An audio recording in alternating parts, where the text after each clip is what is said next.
Hola, ¿qué tal? Buenas tardes. A nombre de GBA Consultoría y Capacitación y de la contadora Ángeles Mandujano, quien es directora de este programa, les doy la más cordial bienvenida a una emisión más de Los Mejores Fiscalistas de México.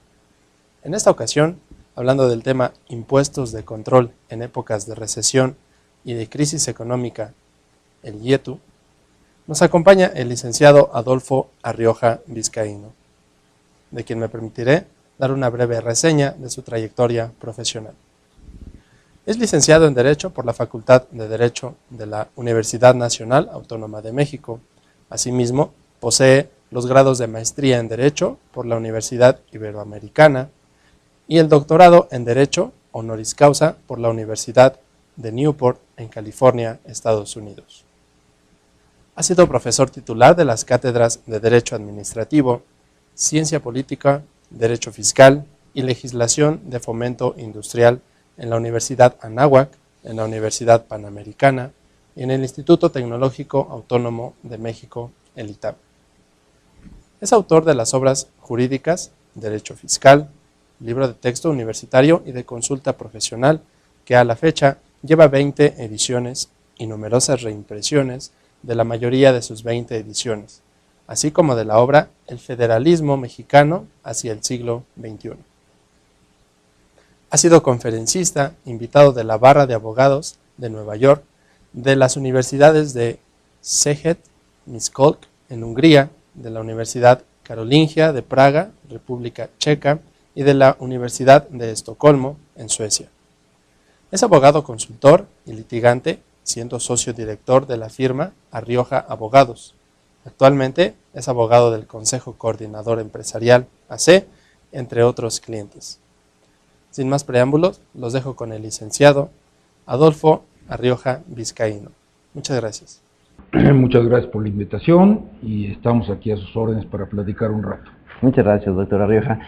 El tema que hoy nos ocupa se titula Impuestos de control en épocas de recesión y crisis económica, y concretamente nos vamos a referir al impuesto empresarial a tasa única. Entonces, doctor, si le parece, vamos a comenzar pues con base en este título. No sé si nos puede platicar un poquito qué es un impuesto de control y qué objetivos persigue, doctor. Sí. Básicamente, para entender lo que es un impuesto de control, tenemos que retrotraernos unos cuantos años al año de 2008, que es precisamente cuando entra en vigor en México el impuesto empresarial a tasa única, el IETU. Fundamentalmente, el origen de estos impuestos de control se encuentra en periodos de recesión económica y de crisis. En el año de 2008 hubo una crisis de carácter internacional, de muy variadas características, que afectó no solamente a México, sino que a México le vino la afectación un poquito como consecuencia. La crisis económica de 2008, a quien más afectó, que se empezó a gestar desde mediados del año 2007, fue a la economía de los Estados Unidos. Pero como México tiene una relación económica muy estrecha con Estados Unidos y depende de los Estados Unidos en muchos de sus aspectos de desarrollo económico, de crecimiento, de exportaciones, de créditos, son muchas las cuestiones y las áreas en las que la economía mexicana mantiene un vínculo de dependencia con la economía de los Estados Unidos. Lógicamente, al venir una crisis económica tan fuerte como la que ocurrió en 2008 en los Estados Unidos y cuyas consecuencias se siguen sintiendo todavía en la actualidad, pues México, al tener su economía tan vinculada a la de los Estados Unidos, sufrió las consecuencias directas de esa crisis. Para entender la magnitud de la crisis que se dio en los años de 2007 y de 2008, basta señalar que se considera por todos los especialistas en la materia que no se ha tenido una crisis de esa magnitud en los Estados Unidos y por consecuencia en el resto del mundo desde el año de 1932, es decir, estamos hablando de que tuvieron que transcurrir casi 80 años para que se volviera a presentar una crisis económica de la magnitud de la que se vivió en el año de 2008 y cuyos efectos aún no han concluido. Ahora bien, hay que señalar, no hay que perder de vista, que los Estados Unidos son la primera potencia industrial del mundo, que por consiguiente cualquier afectación en su desarrollo económico tiene repercusiones en prácticamente todo el mundo. Y el caso de México es mucho más crítico, mucho más grave, porque México es un país que tiene una frontera de 3.200 kilómetros con los Estados Unidos y cuya economía está muy vinculada a la estadounidense. Ante esta situación, una crisis económica en los Estados Unidos, por fuerza, afecta gravemente a la economía mexicana. Ahora bien, ¿qué sucede cuando hay una afectación económica? Al haber una afectación económica, se inicia un periodo que se conoce como recesión, durante el cual disminuye la actividad económica. Es decir, cuando la economía no crece, cuando disminuye la demanda, cuando no hay ahorro, cuando hay pérdidas en todo tipo de actividades económicas, que es lo que caracteriza a una recesión, se deja de desarrollar actos económicos, actos de negocios, y las empresas, que son finalmente el motor de la economía, pues dejan de generar la riqueza que normalmente generan en épocas de bonanza económica. Todo el sistema fiscal se basa, y este es un principio tradicional y clásico,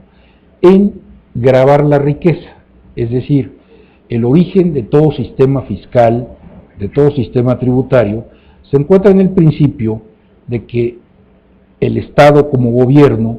tiene derecho a gravar la riqueza que genera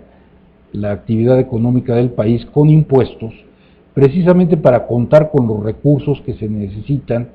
para el financiamiento de los gastos públicos, de los servicios sociales, de la salud, de la educación, de la higiene, tantas actividades que el Estado tiene que desarrollar para atender las necesidades colectivas de la población, que lógicamente tiene que participar en la riqueza que genera la actividad económica del país a través de los impuestos.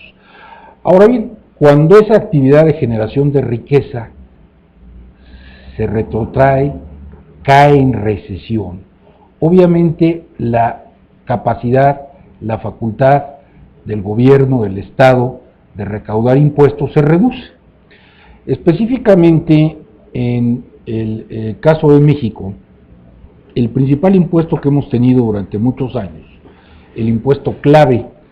de la estructura fiscal del país, es el impuesto de la renta. Es un impuesto que, como su nombre lo indica, grava la renta, es decir, las utilidades, los rendimientos que obtienen tanto las personas como las empresas como consecuencia del desarrollo de cualquier actividad económica.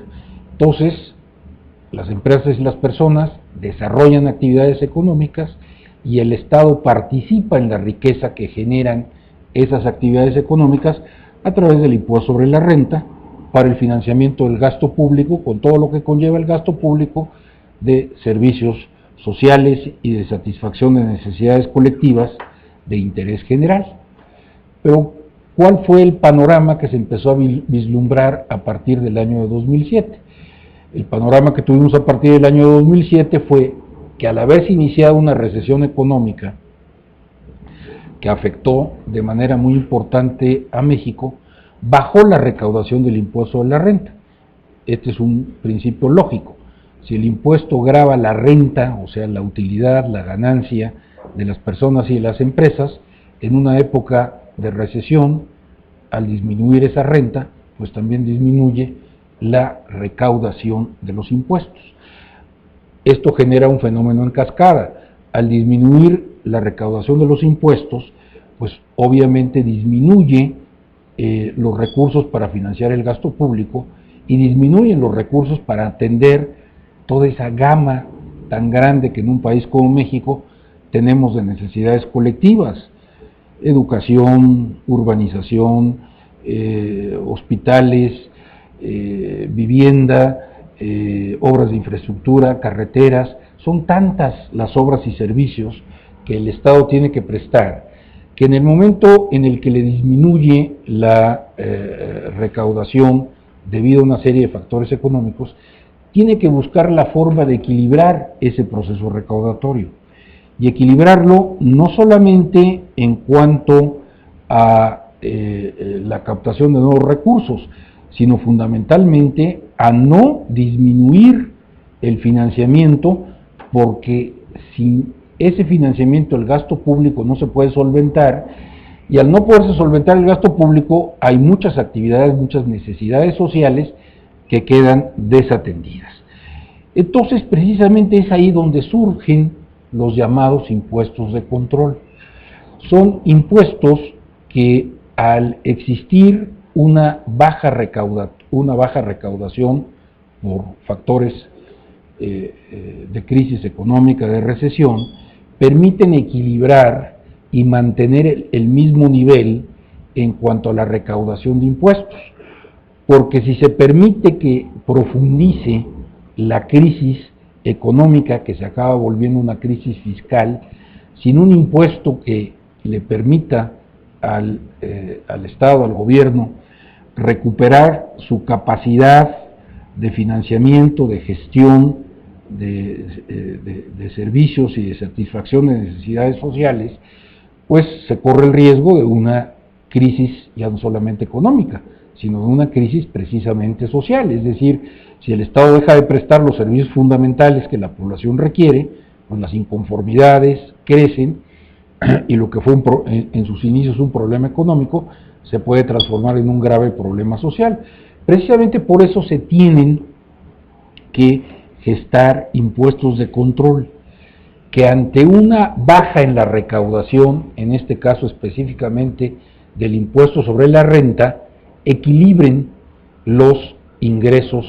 del Estado y el Estado pueda seguir teniendo recursos para prestar esos servicios sociales, esos servicios públicos, sin los cuales no es posible mantener el equilibrio social en un país. Ante esa situación, desde el año de 2007 se empezó a